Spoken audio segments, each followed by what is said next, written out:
Rise and shine, it's espresso time! And in honor of the recent one-on-one interview I did with the legend Tom Bilyeu, enjoy one of these episodes on him from our vault. I get this question so much you can't imagine. How do I find my passion? The good news is, passion is not something that's handed to you. It is not a lightning bolt moment. It's another nice, simple mathematical equation. First of all, you need to identify your areas of interest. Everybody's interested in something.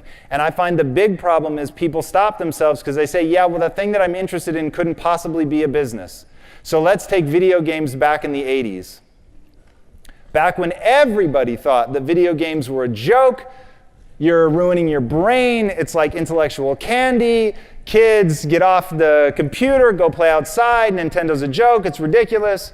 And then we have an entire industry now that's born up around video games that has made untold numbers of millionaires. I met one of the founders of Riot Games that created League of Legends. The guy's like, I don't know, 31, maybe younger. I mean, just crazy. They do $1 billion in revenue from microtransactions of things that are not essential to play the game. The game is totally free to play. You don't need to pay for anything. Imagine that for a second. You're in an industry where they don't need to buy anything to get full use of your game, and yet you do over $1 billion in revenue because they said, I love this. I like being around games. I like the competition of it. I think it's amazing. I'm going to find a way. I'm going to be inventive. I'm going to look for areas to add value. And so they have. And more people now watch esports, the finale of League of Legends, than watch the finales, I think, of all major sports combined. It's crazy. They fill arenas. It's absolutely bonkers. But that was somebody who said, this is something I love. It's something I want to be around. It is an area of interest. And I don't care if other people tell me that it can't be a business. It's what I want to be around. With enough ingenuity and enough forethought into what actually can be a business, because some things can't, you can really do something with something that's an interest. All right, so an interest, you need to gain mastery in it. During the process of gaining mastery, you'll find out whether you actually like that thing enough to become great at it. It is my belief, whatever it is you set out to do as a business, there should be one litmus test. You should be able to ask and affirmatively answer the following question. Do I want to know more about this than anyone else in the world? Don't get into something unless you plan to be the best. That's my piece of advice. I know that's not going to sit well with everybody. But if you want to have the passion to make something big, to make big change, it's got to be something that you believe in beyond reasonable doubt. It's got to be something you've just got to make happen. So ask yourself, do I want to know more about this than anyone else? Because you're going to have to get better at it than anyone else if you want to be excellent and deliver on the promise. All right, interest over time plus mastery equals passion. That's how you find your passion. I'm going to teach you the entrepreneur success formula. This is the formula. It's very simple. It's easy to apply. That when you actually execute it, it will change the course of your life and your business. The entrepreneur success formula. Are you ready? You need to, if you want to have success as an entrepreneur, combine what you love doing with what brings value to other people. People mess this up. What you love doing with what brings value to other people. In that intersection is your next great, genius, amazing business idea. Here's what most people do. Most people just pick one. Most people either pick what they love doing, but they can't figure out how to bring value to other people, so you've got a hobby. If you love doing something, it just fills you up, it's amazing, but it never brings value to other people, then you never get paid. You've got a really fulfilling hobby. And that could be great. And your hobby can be something you do in the evenings and weekends, and it fills up your soul, but you'll never turn that into a business if you don't figure out how to bring value to other people. So you're stuck always having to have a job or go work for somebody else while you're doing your hobby on the weekends, evenings, on the side, etc. So those are the people who just chase what they love doing, right? They chase your passion. Amazing. There's other people, a lot of entrepreneurs, who just go after the money. Just try to bring value. Just go after opportunity, right? That's the only focus. Like, I'll do whatever it takes. I need to be a millionaire by the time I'm X years old. I'll do whatever it takes, but you won't. You will not do whatever it takes. Because as soon as it gets hard, you're going to lose. And the problem is you're going up against people who love it. Pick whatever industry. You open up a magazine or website. It shows you the hottest businesses for next year. These are the industries that will take off and you have to get into it. It's like, oh, wow, that's hot. I'm going to go off and do those things. If you don't absolutely love it, right? This part here, if you don't actually love it, what you love doing, what brings value to other people, if you don't absolutely love it, you're going to lose because you're going up against people who do love it. If it's just a strategy for you, but for other people, they love it, you're going to lose every time. You're going to lose every time. Because while you're counting the hours and while you're trying to figure out, oh my gosh, when is this going to pay off? You're going up against people who aren't even tracking it, who get lost in it, who 12 hours later, they're still doing the thing because they love it so much and they can't believe that, like, where is the time gone? So it has to be in that combination. So many entrepreneurs start a business because they think they're going to make a lot of money and they end up going broke.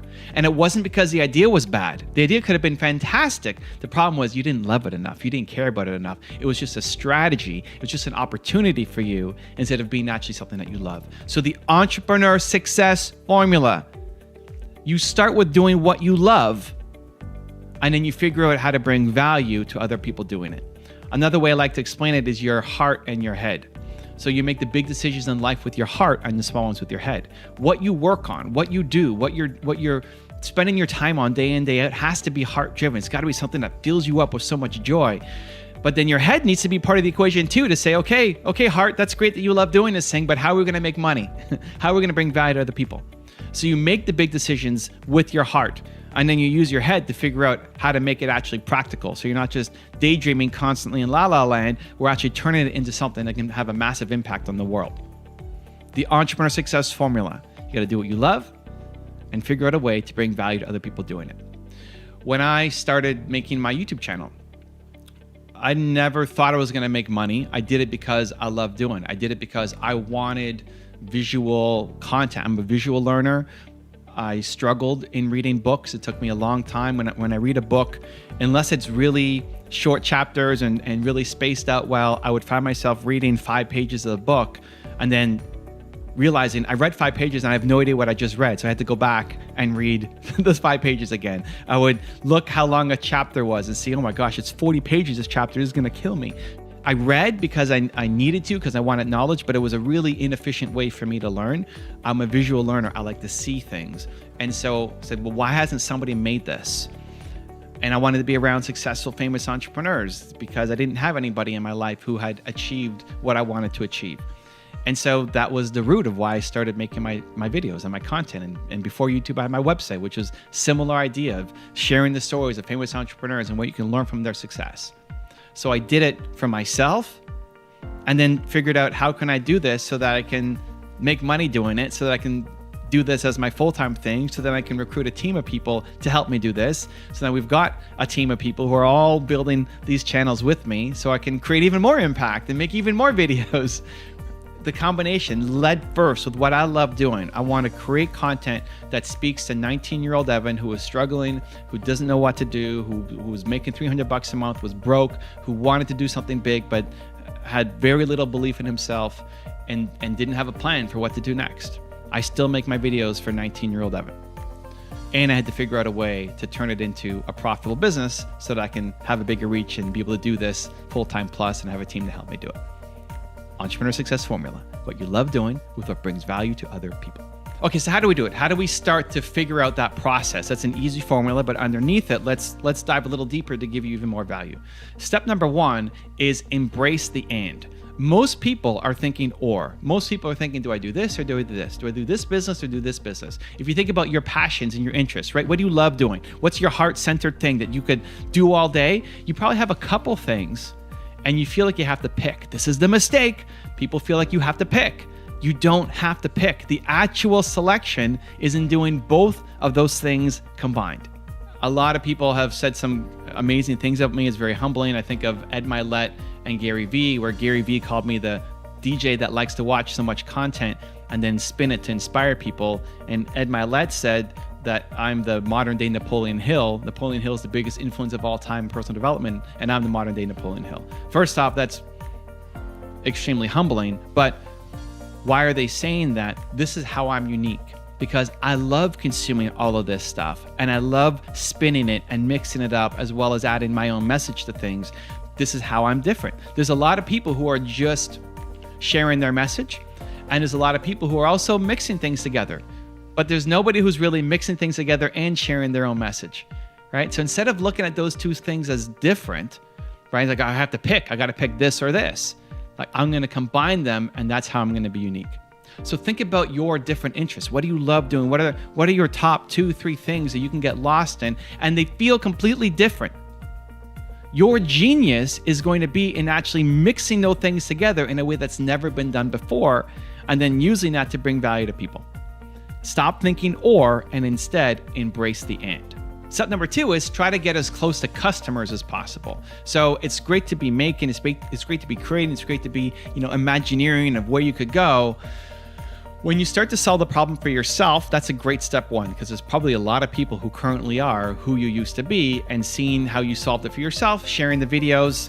I need the videos for myself, and then I share them, and it helps other people, right? So I solve the problem for me first, you solve the problem for you first, and know there's lots of people like you. But you need to start talking to customers. You need to start getting their feedback. You need to start seeing what they interact with.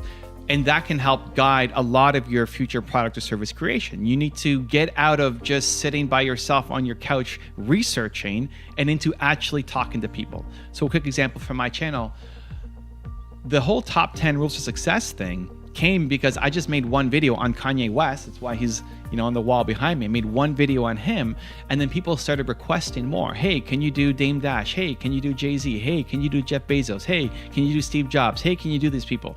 And it's like, well, that's a cool idea. Sure, why not? I could do that. I never thought of it as being a whole series. I just wanted to give a tribute to Kanye West, and it was a one-off video. And then in the videos that people were suggesting, can you do this person, this person, this person, this person? I still get final say. We ended up having over 2,000 different requests for people to profile. I still get final say as to who we profile, because I have to feel connected to the message. And when I'm pulling out the content, if we're doing Kanye West or Steve Jobs, it's always something positive. It's always through the lens of belief, because that's what I want to put out. I don't want to put out Kanye West's biggest attacks or insults or negativity. I don't want to put out negativity in the world. I could easily done top 10 Kanye West stupidest things you've ever done. I'm not interested in putting that out. So it's that combination of what people are asking for. Hey, can you do this? Can you do that? Can you do this? Plus what I love doing, right? What I want to put my stake in the ground to say, I made this, right? This is the contribution that I'm trying to make to the world. Back to the entrepreneur success formula, right? What you love doing with what brings value to other people. So how to figure out what brings value to other people? You have to get as close to the customer as possible. Understand their business, understand what they're going through, understand their mindset. You solving the problem for yourself is a good first step.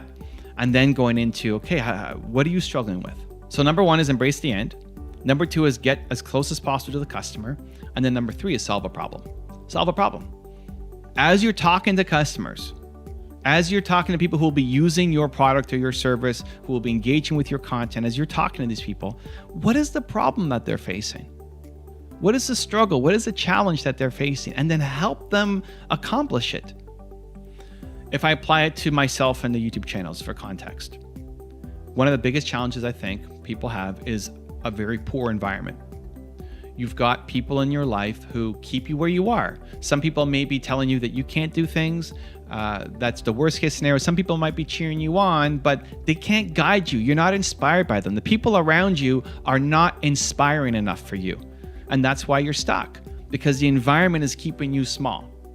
Where if you are around higher achievers, if you're around Tom Bilyeu and Oprah Winfrey and Elon Musk and these people, they would pull you to be better. And so that's the biggest problem that I see the entrepreneurs that I love helping. Is you're capable of more. You've got this big mission inside you. You've got the heart and the care and the willingness to serve. You've got everything, but you're not being pulled forward by anybody.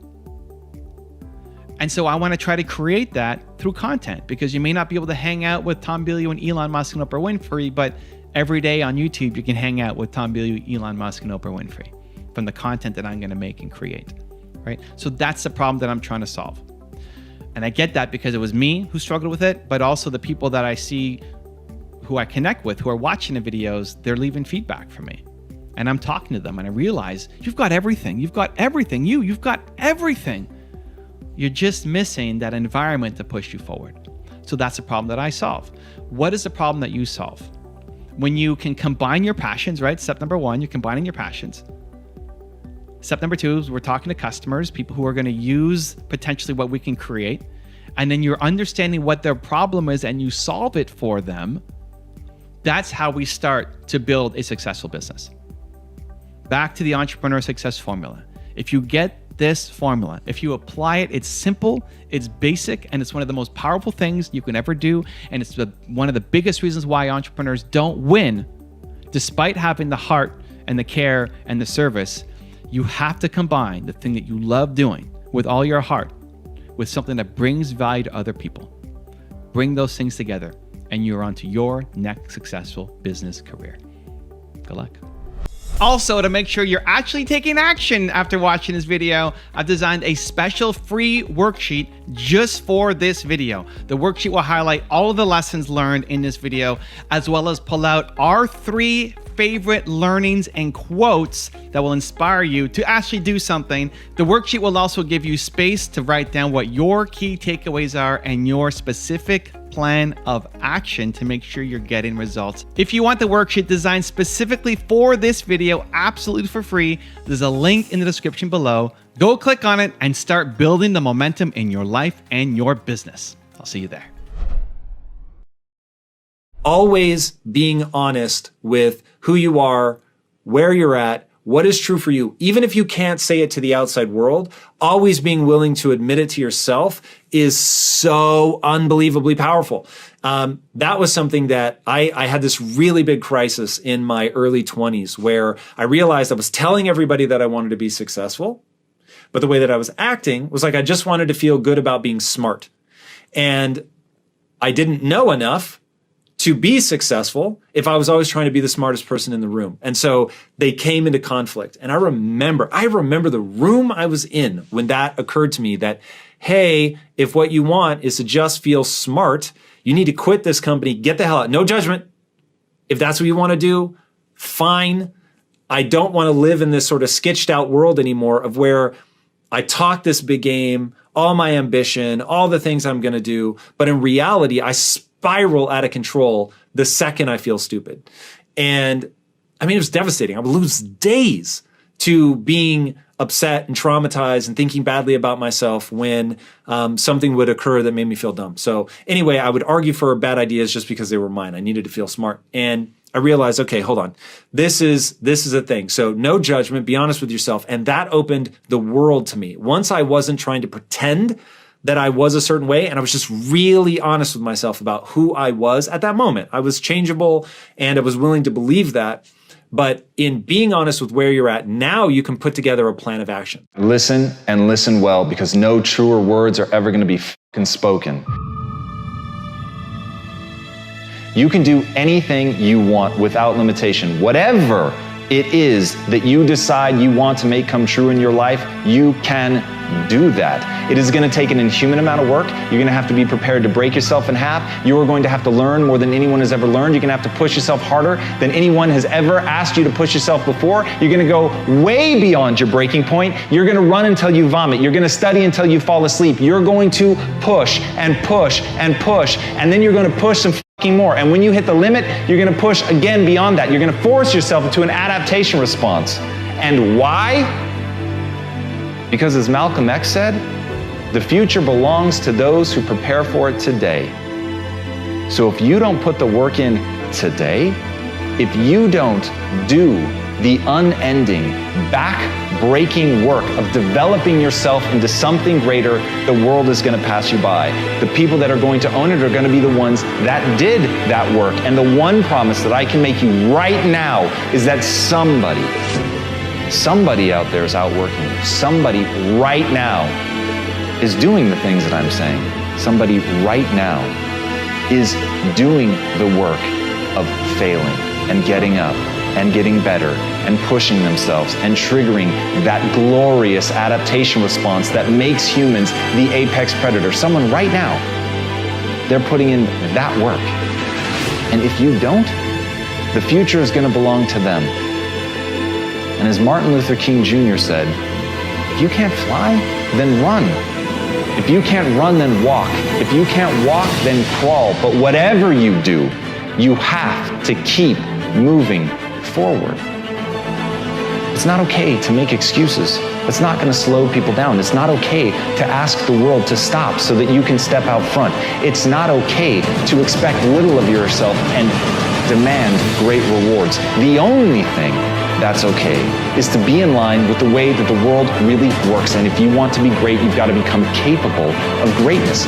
You've got to develop your skill set. You've got to take what you have now, and if that's crawling, then crawl, but you drag yourself ever forward to a vision of yourself that is so clear and so specific that nothing could knock you off your path, because you, my friend, know exactly where you're going. You're willing to pay whatever price it takes to get there, and no matter what anybody says, no matter how many hecklers come for you, no matter how many people try to throw dirt on you, try to stop you, try to knock you down, no matter how many people come for you at night while you sleep, you will rise, and you will keep pushing forward, and you will get better every day. And no matter how many times people chop at you, knock you down, knock you off the path, you will get back on. You will crawl till you can walk, you will walk till you run, and then you will run until you fly. And that, my friends, is the only path forward. So if you want a future that makes you happy, if you want a world that you're excited about, get your ass out there and earn it. Recently, you talked about ditching patience, but I think patience helps in the long run. Why do you think ditching patience will help? This is so fascinating. So patience in the long run is the only thing that I can tell you is guaranteed to fail. There may be some advantage to the reason that people are telling you to have patience in the short term. Because here's what anybody telling you to have patience is trying to get you to understand one very simple thing. Whatever you're trying to accomplish, it takes a very long time. And so if you go into it and you're playing this short-term gain game, chances are you're gonna do things that are damaging to your reputation long-term. That to me is not patience. That to me is playing the long game. You want to play the long game. You want to be authentic. You want to be a good person. You want to do good things for people. You want to invest in other people, not because you're being patient.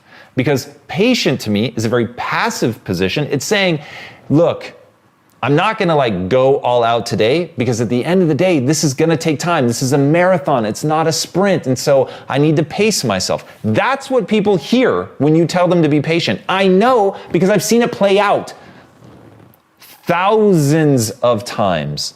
So what happens when you tell people, be patient, is you're telling them, hey, look, this is gonna take a really long time anyway, so pace yourself.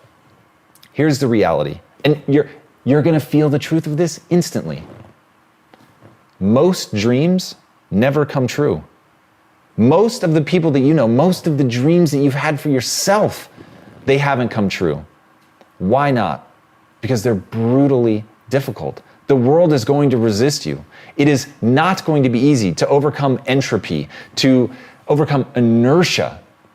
The only way that you're going to overcome that stuff is to go all out every day, knowing that it's going to take a long time. But the only way that that dream is going to come true, even over that long period of time, is if you're going all out every day. So literally, a mantra in my life, and I cannot stress this enough. This is a cornerstone of why I've been able to achieve at the level that I've been able to achieve. Every day, everything I'm doing, I'm asking, why can't it be done faster? Why can't I accomplish more right now? That it's not okay to put something off even till tonight. I need to do it right now. Now, you need to get very good at prioritizing, because if you're trying to do everything right now, you're going to accomplish nothing. And if you're trying to be gimmicky or do shortcuts, all of that's going to fail, because none of that is playing the long game. But if ever you're allowing yourself to slow down because you simply are acknowledging that this stuff takes time, I'm telling you, it's never going to work. This is critical. Whatever it is that you're going to do in your life, if you have any interest in doing something extraordinary, if you have any interest in performing better than other people, if you have any interest in doing something that will be remembered, this is the takeaway for you. Pick one thing and do it with force and determination. The only way that you're going to be able to push past the mountain of obstacles that is going to try to stop you is to have maniacal focus, to know exactly what you want, to have clarity of purpose, to have a crystal clear vision in your mind of what you're trying to accomplish, something that you could tell anybody in a single sentence. When you have that and you stare at it all day and you think about exactly how you're going to make it happen and you tie your identity to it, then you've got a chance. Because then, my friends, when that obstacle comes before you, you will muster the force that you need to destroy that obstacle. And this is where this kind of aggressive language and thinking is going to help you, because they will not go quietly. And that's the problem that a lot of good, gentle, beautiful souls have, is when the time comes, they don't muster the force that's required to get what they want. And I know you know, like I do, somebody who's a beautiful person, who's a good human being that we wish good things for. But sometimes bad things happen because they don't stand up for themselves. And as Jocko Willink said, most of us aren't defeated in one decisive battle. We're defeated one tiny, seemingly insignificant surrender at a time that chips away at who we should really be. How important is rest and how much do you get of it? I'm trying hard at the moment to pursue my dreams, but sometimes I feel out of balance because I lack sleep, for example. All right, boys and girls, I'm telling you, I'm just gonna be super arrogant for a second. I built a $1 billion business without setting an alarm. Prioritize sleep. I work a lot. In fact, I'll take the Pepsi challenge. Anybody that wants to go head to toe with me in terms of what you get done, not just raw number of hours aimed at a computer or whatever it is that you're supposed to be doing and performing totally suboptimally. I'll just take the Pepsi challenge on that. I always prioritize sleep. I always prioritize my psychological optimization. So for instance, if I'm working around the clock, this happened not too long ago. I was just working so many hours and it ended up encompassing too many things that took more energy than they were giving, that I started to feel anxious. In fact, I started to feel claustrophobic. That's exactly how I felt. I wanted to crawl out of my own skin. I don't know how else to explain it. It's just like, it was driving me nuts.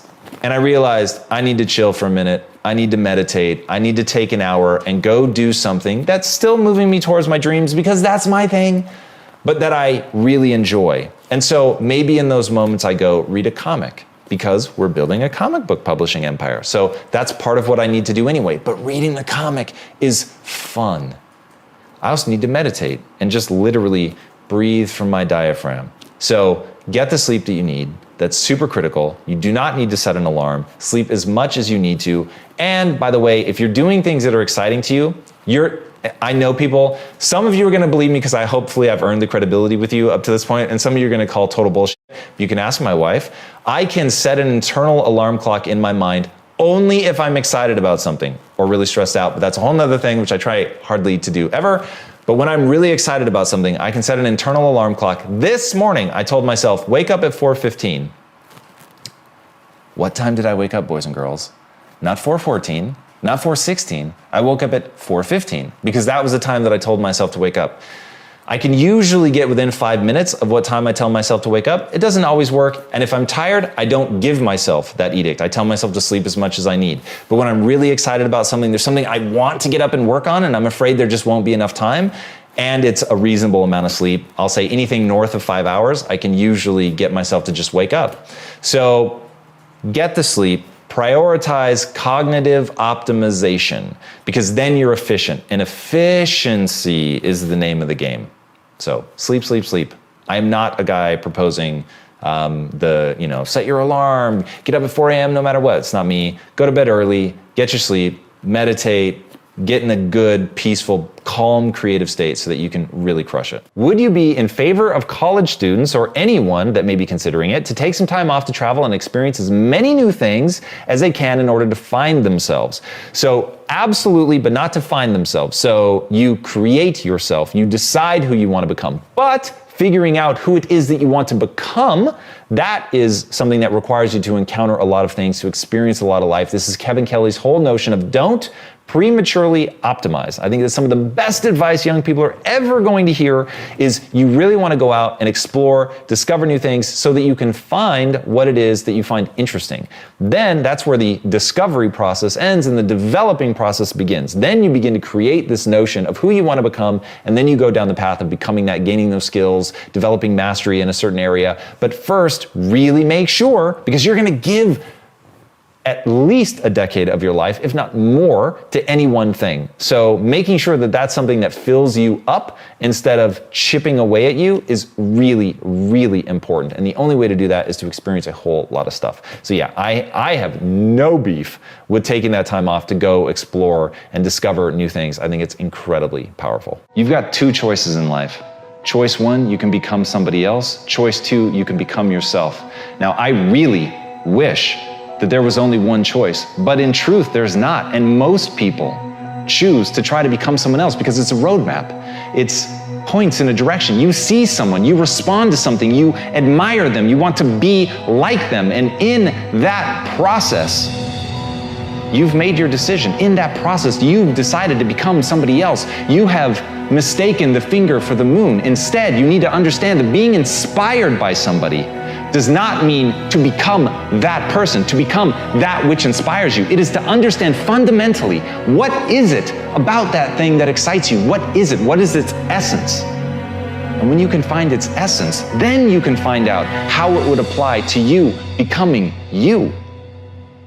And as Zen Shi says, a flower does not think about competing with the flower next to it. It just blooms. And that's really your job, is to see the outside world, to see the flower next to you, to understand the amazing things that are happening all around you, all of the incredible people and the essence of what they have, and what it is that they've done to bring inside yourself and find out what does that look like when it's me. Not what do I look like when I'm them. And once you understand the difference between that, then you can really begin to be something unique. You can become that thing that you were meant to be, that thing that makes you feel alive and whole. And that's it. That's the secret. You're just trying to be something, not that's just inspiring to other people, but that you actually want to wake up every day and be. And that's the f***ing thing about it. There's no escaping you. Whatever you become, a lie, the truth, somebody else, yourself, whatever it is, you're going to spend every day of your life there. And as Albert Einstein said, everybody's a genius. But if you judge a fish by its ability to climb a tree, it will live its whole life believing that it's stupid. And that's what confuses people. People believe that they're dumb because they're not finding their path. They're not defining things based on what excites them and what they want to live with every day. They're just looking to what the outside world says is good. And I think it's incredible that there are other people doing things that are so extraordinary that we aspire to be like that. But you have to understand the difference between being like someone and trying to actually be them. We talk of self-esteem in one of two ways. Either as the sole determinant of success or as the ultimate enemy. Most people build their self-esteem around their accomplishments. They feel good about themselves if they're making the most money, they're dating the hottest person, or they've built the best product. They get caught in the rat race of validating themselves against the person who happens to be standing next to them. But there's a fundamental flaw with this equation. Because when your ego is that attached to your success, it's devastated by your failures. And what the most successful people know is you cannot leave your self-worth in the hands of anyone else. The most successful people get their pride from a different source, one that does not fluctuate with their successes and failures. So I knew I couldn't give up my self-esteem. I couldn't accept some weird role where I just was always the dumbass sitting in the corner. If I pride myself on being smart and you tell me I'm dumb and you put up a pretty good case for it, that's going to damage my self-esteem. My self-esteem in that situation is very fragile. If, on the other hand, you tell me that I'm dumb and I build my self-esteem around being the learner, now I'm going to say thank you. Please tell me in what way that I'm dumb, because you will open my eyes to something that now I can address, and I can go learn about that thing, and I will have a new skill, and I can go out and push and execute against that skill. One of the most powerful things that you could do is become the person that admits that you're wrong really fast. And it's crazy how much credibility you will earn with people simply by admitting I was wrong. Like 30 seconds ago, I was fighting so hard for something. I was really fighting for my position, and then somebody says something and I realize that's actually better. Imagine that. The more you try to tell me I'm dumb, the more areas that you point out that I'm weak, the more things you tell me I need to learn about, my eyes are open to something that, if true, I'm going to go down that path and I'm going to learn how to do that. And that is absolutely critical. What are your thoughts on changing reality with thoughts and repetitions? Will this work, or is it just a theory? Okay, so there's no doubt that the way that the brain rewires itself is through repetition. Neurons that fire together wire together. So you very much can create reality. I want to say that it isn't, unfortunately, like the Matrix, but it's so close that you might as well think of it like that. But to me, that's just a metaphor to get people to understand that you really can influence your hardwiring in your own brain, and you certainly can influence the outside world by gaining a set of skills that allow you to go out and manipulate it. And I'll give you a super easy example. Learning to build a house means you can actually build a house, and you can manifest that and turn a tree or concrete into a physical structure. Now, the Matrix to me is a simple metaphor. I don't actually believe that we're living in a computer simulation, and even if we are, I don't think that it matters. But what does matter is your entire life is being lived by your brain. Now, what do I mean by that? If you know a guy named David Eagleman, he wrote a book called Incognito. In the book Incognito, he makes one thing abundantly clear. You live in a virtual environment, whether you realize it or not. That virtual environment is created by the 3 pounds of squishy material between your ears. Think about this. Your brain never touches light. Your brain is encased in a bone box in total darkness, and yet it takes photons that fall on the eye and turns it into electrochemical stimulus, and from that, it paints this environment. It fakes the sense of depth. Think about this for a second. There's not some little image of this room projected into the back of my mind. This is all being turned into electrochemical stimulus, and my brain then manufactures this environment. There's actually a dime spot blank part in your field of vision where each optic nerve connects to your eyes, and yet you have no experience of it. That is completely invisible to you, even though it's massive and it's dead center in your eyes. The reason that you don't experience it is because your brain fills it in. Your brain makes a guess as to what would be there, and your brain is so good at guessing and so good at presenting it as if it were real that you have no sense. It is completely seamless to you. When I heard that, I remember getting the chills and setting the book down and saying, my brain is lying to me. That rat.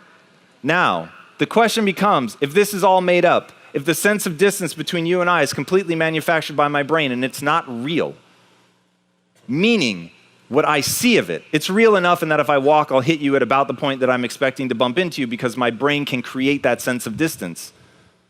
But it's doing it by translating those signals. It's manufacturing this space. So if that's true, and my brain fills in the gaps, does my brain also have biases? And the answer is yes. Neuroscience has gone deep into how many different biases that we have as humans. I'll give you one because this one is profoundly impactful. You're more likely to believe something negative than you are something positive. Now think about how that can echo through your life. Each of us has to realize that all of the beliefs that we have in our life are choices. The scary part about the most important beliefs in your life is most of them are invisible.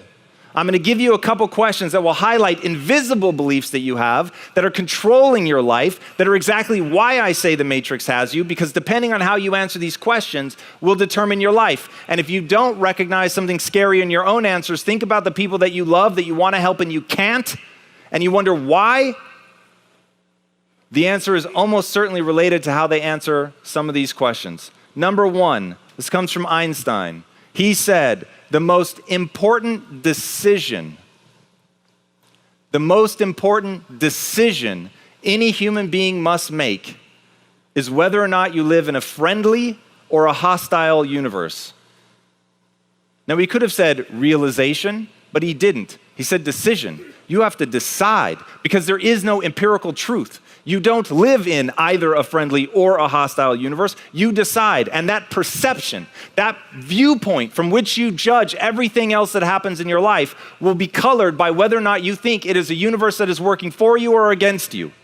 And it's a choice. But most people think of their viewpoint as being patently real, as being just objective and true. And so they never stop to question the fact that they actually decided that at some point, either because their parents acted in accordance with that it was either hostile or friendly, and they just absorbed that, or their friends or the people that they work with or whatever. But somewhere along the line, they came to believe that they live in either a friendly or a hostile universe. But you could change right now. Right now, you could make a different decision. And if you believe that the world is working against you right now, you could choose to believe that it's actually working for you. And in making a fundamentally new and different assumption, it empowers you to move forward, and this is something that I will repeat in this talk. The reason that matters is human beings do not invest energy in things that they don't think will yield a result. How do I find my passion? Asking how you find your passion makes the assumption that your passion has been lost somewhere. Your passion has not been lost. Your passion has never been developed. Passions are created, they're constructed, they're developed. And it starts with interest. One of the greatest misconceptions of our time is that your passion is something hidden inside of you. Michael Jordan wasn't born dreaming of slam dunks. Bill Gates' first word wasn't Microsoft. Even Elon Musk didn't start by reaching for Mars. But there is something different about these extraordinary minds. But it isn't what they were born with. It's something they had to learn to build, brick by brick. Now, once you have that, you've got to start going deep into gaining mastery. And it's in the process of gaining mastery that you're going to find out if that interest turns into a love, then turns into a passion. People who are passionate are willing to fight through the boredom. Now, they're not doing it thinking, oh my God, this is so much fun. They're thinking, I want to win. I want to play at the highest level, and I am willing to break myself in half. And this is the thing that I cannot get entrepreneurs to understand. If you want to be great, I promise you, as Tommy said, you already have in you what you need, which is the ultimate evolution-approved ability to adapt. So you can change to get great. You can change to become whatever you need to, but it is the people that are willing to literally break themselves in half to get the result that they want. Your passion isn't something hidden inside of you that's going to reveal itself magically over a cup of coffee. It is not going to come knocking at your door. It's something you have to go out and build. As Confucius said, when it's obvious that the goal cannot be reached, don't adjust the goals, adjust the action steps. That may be the single best piece of advice you're ever going to get. Write that down, burn it into your flesh, tattoo it on your soul, do whatever you need to do to remember that once you set a goal, once you've decided in your life there is something that you're going to make come true, don't let anything stop you from reaching that. But the reality is, as you go, things are going to get in your way. There will be an inevitable slew of obstacles coming at you. But when it gets so hard that you realize that the path that you're on is simply not going to take you where you want to go, rather than give up on what it was you said you were going to do, find a different path. And in that, when you really make that the cornerstone of your identity, that you refuse to bend or be broken by obstacles, by challenges, but instead you rise to those challenges. You go over, under, through them. You do whatever you have to. You devise any plan to find a way through. Then your life will change. Once that becomes your reaction, to not change that thing that meant so much to you, that you dedicated your life to making it come true, that you don't change that, but rather you find another way. You tap into your creativity. You find somebody that can help you. You do whatever it takes to get on the other side of that. You do whatever it takes to build that life that you want to see. But if your reaction is to change your goal, to make it easier, to move it closer, to be less of who you could be, simply so you can check a box, you're never going to have anything that's worth having. Why, like if you had to boil it down, why do most people fail? Got it locked? The answer is they never start. Now, the reason that most people never start is because they don't think that they're going to get a result from their actions. And then that's going to come down to a belief that they believe about themselves. I'm too stupid. I'm not good enough. I don't have the natural talent. I wasn't born at the right time or in the right neighborhood. My parents didn't teach me that. That's why most people fail. There's a great quote by Amelia Earhart. I'll paraphrase. The hard thing is taking the first step. Everything else is just persistence.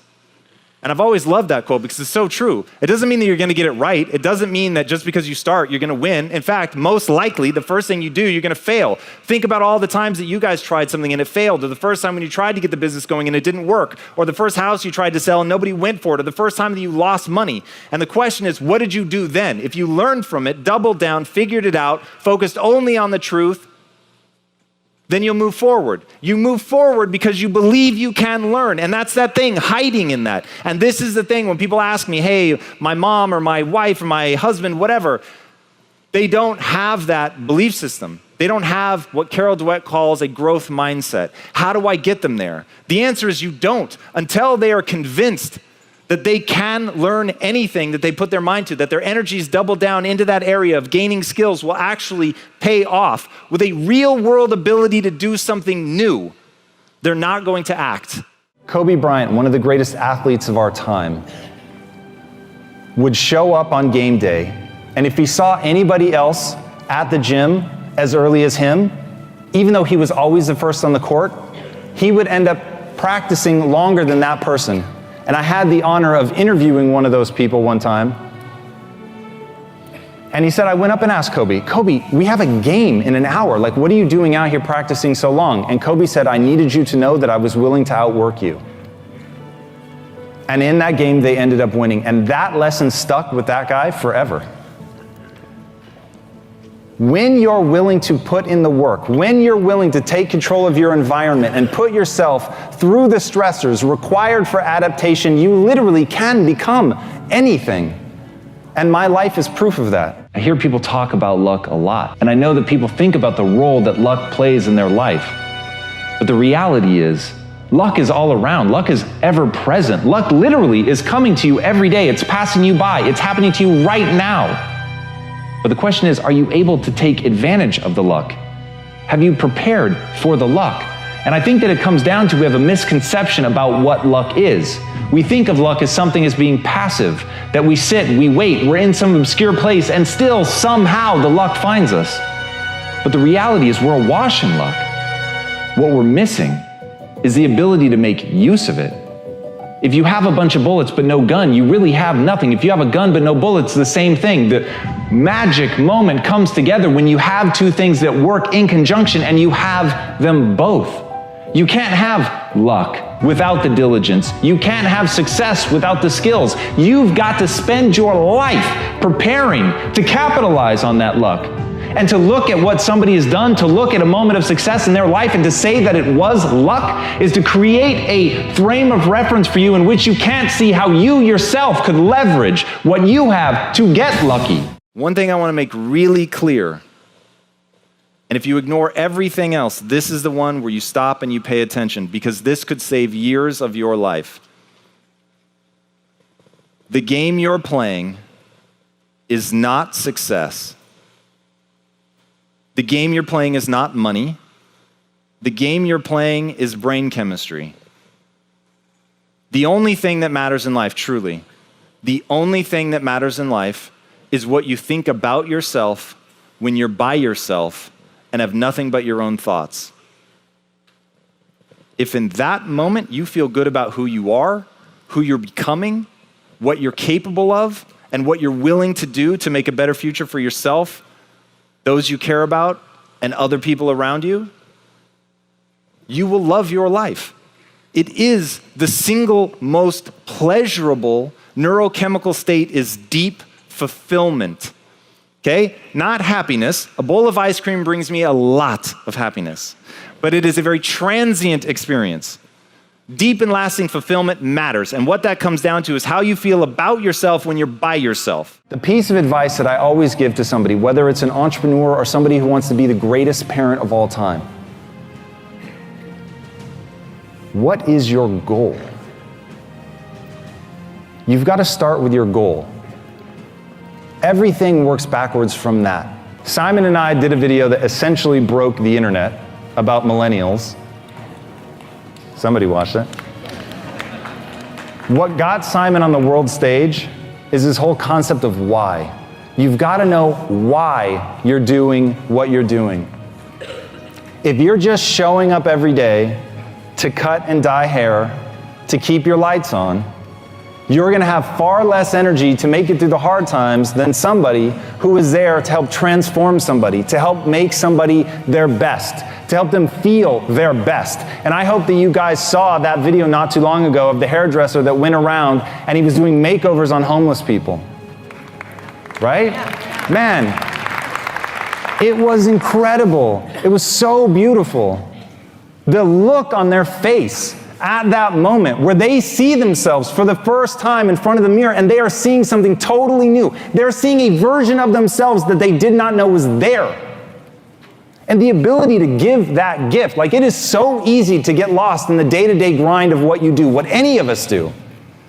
But if at the core driving you is a deep and unending why for what you're doing, you've got something. Now you've got a chance to transcend what you're doing. And the way that happens is very tactical. It has nothing to do with like woo-woo, being out there. It's none of that. You're gonna have the energy that you need to fight through. People always ask me how I generate energy. We get to decide who we are. There's no objective truth that you're going to find or uncover. You're simply the collection of the things that you believe to be true about yourself. And once you begin to form that opinion of who you are, you'll act in accordance with that belief. You begin to shape a vision of yourself in your own mind, and that becomes the reality. So letting other people influence that, letting other people come in and degrade what you think of yourself is one of the most dangerous and damning things that you could do, because they cloud your ability to craft a vision of the person that you want to become. And that vision is so hard for all of us to hold on to that we have to protect it. We have to keep other people out of that. We've got to have intention in creating the person that we want to become. You are all hopelessly average by birth. We all are. And that's the great news. Because the most important thing to understand about the human species, we are the ultimate adaptation machine. If you guys were paying attention, not too long ago, they sequenced the human genome and they realized that the human genome has 20,000 genes. And everybody, they thought that they were going to cure cancer, all the diseases, age-related disease, everything, type 1, type 2 diabetes was all going to be a thing of the past. We were going to have it figured out. And then we realized that an onion has more genetic diversity than we do. And how could that be? And so they're literally going, is this really possible? Do we misunderstand something? Like, how is it that an onion has more genetic diversity than we have? And somebody finally said, hey, maybe all this stuff that we've been referring to as junk DNA, maybe it actually plays a role. And then they began to realize that all that junk DNA that was outside of those 20,000 genes that we saw expressing themselves is what is called epigenetics. Now, if you've ever heard of epigenetics, that's amazing. You're way ahead. If you haven't heard of epigenetics, let it become one of the most important things in your life, because epigenetics is what has made us the most dominant species this planet has ever seen. It is the only thing that you need to know. It's what I call the only belief that matters. The only belief that matters is that you can learn anything. I don't need you to believe that you're good now. That doesn't matter. Who you are now is totally irrelevant. The only thing I want to know, who are you willing to become and what's the price you're willing to pay to get there? And that's what humans are designed to do. If you put us under stress, we can learn something new. we can get better. What are some ways that I can stop giving this negative feedback to myself? Okay, so first of all, you've got to train yourself to use the negative thoughts that you have as a habit loop trigger of something positive. That's the first step to all of this. So I don't think anybody is going to be able to get rid of the negative voice. And even if you could, I actually don't think you would want to. I think the reality is you want to use that as your jujitsu flip to get over to the positive way of thinking, to get into that positive habit loop, to remind yourself that even if you're not good at it yet, you can get good at it, that you're going to learn by whatever you're doing. I don't think people really realize we construct our lives. We build them from nothing. We decide what our goals are. We decide in what way to move. We decide who we're going to become and what we're going to get. But it's a decision, it's a process. It isn't something that somebody hands to you. And so if you find that your life is a misery, understand that your life is an exact reflection of your choices. And if you want a different life, you need only make a different choice. But I know right now, many of you are thinking, but I don't know what way to go. I don't know what choice to make. I don't know what it is that I want to do. And as Roy Maurice Keane said, I don't believe skill was or ever will be the result of coaches. It is a result of a love affair between the child and the ball. So ask yourself, what's that thing that you love? And don't judge yourself if it was something that you loved as a child that people are telling you couldn't possibly make money. And it's that part of the equation that I want to break for people. I want you to understand. Stop asking yourself what you can make a lot of money at, and start asking yourself, what would you enjoy? What is that life that you don't need to escape from? What is the life that is your love? What is the thing that as a kid you did, whether people wanted you to or not? What is the thing you would sneak out at night to do because you weren't going to be stopped from doing it? Everybody has something like that in their life. Some spark of interest, maybe long dormant, maybe that they've pushed aside because they think it's stupid. Or maybe they failed once and they think they're bad at it. And even though they love it, that sting of the failure has convinced them to stop pursuing it. But at the end of the day, the only thing that matters is what gives you that energy. At the end of the day, the thing that matters is what fills you with joy. At the end of the day, the only thing that matters, it's not success. And it sure as hell isn't money. It's how you feel about yourself when you're by yourself. It's the things that give you energy. It's what you think about yourself. It's how you react to the hard things. It's whether or not you push through. And when you push through, when you persevere, when you go down the process of taking the time to structure your life, to build it into something that you want it to be, to build it into something that you're proud of, to become the person that's capable of the things that you want to do, that can first fall in love with something and do it for the love of it and not worry about what other people think. If you hate your life, I guarantee you the thing is that you are trapped by what other people think. You don't want to give it up because somebody will think you're a failure. You don't want to give it up because it's a paycheck. You don't want to give it up because you're scared. You're scared you don't know what you'll do next. But imagine a world for a second where all you thought about was what do you love? What do you enjoy in that moment? It doesn't matter if it changes from day to day. Just what do you love? What fills you with joy? What gives you that energy? At the end of the day, the only thing that we all have is right now, this moment. It's what you're experiencing. Loving what you do, how you spend your time. That's the point of all of it. The point of life is that. In each transient moment that passes by, doing something that fills you with joy. Nobody can give you that. You've got to build that life. So go out. Figure out what it is that you want to do, and brick by brick, have the courage to build that life. People get stuck. They become so dogmatic. They become so convinced that they're right, and that feeling of being right gives them a sense of self-worth.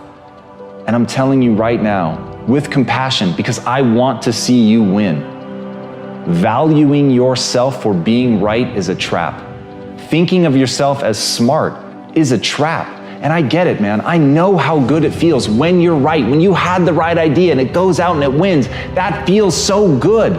But if you can recognize that over time, it can only paint you into a corner because the world changes. The world is adapting. The very thing that makes humans the ultimate apex predator is that we adapt. Charles Darwin said, It's not the strongest of the species that survive, nor the most intelligent, but rather the most adaptive to change.